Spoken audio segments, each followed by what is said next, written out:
Johala gi joriemb apiko e dho wadh nam Lolwe e gweng' ma Lwanda Kotieno sani dwaro ni Ten County ma Siaya mondo oket thenge e stesen mar yiego nyamburko mondo mi oduok geno mag johala e gwengego.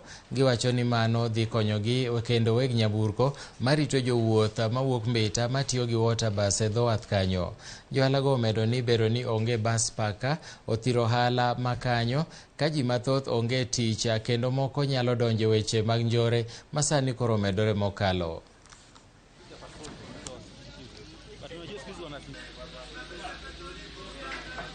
Koro wawacho ni water bus oketo tich matek sana makata customers ok nyal kata nyiewo rewa banda.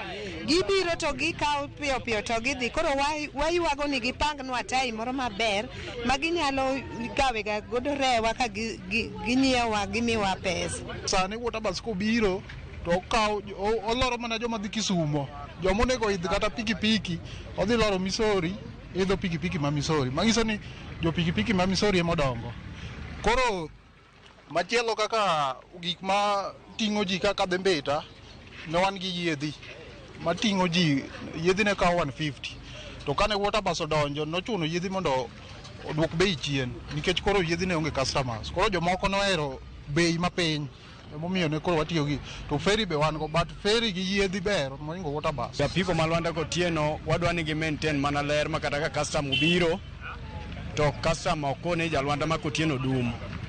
Sami loso tiji ma gimoro amora ler kuomi to customer yudo kaka nyalo ringo kabiro iri mapiyo piyo. Ok wadwar ni japiko ma Lwanda ka wuoyo customer to customer ting'o ume malo. Wadwaro ni ka customer oting'i to duogo wach ni yawa customer moro noting'a ma Lwanda boda youth group ayudo ka jo Lwanda ler kabisa.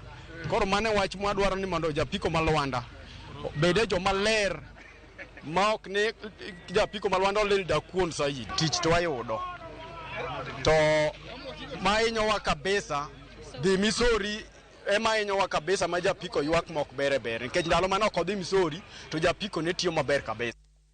Riwruok moro ni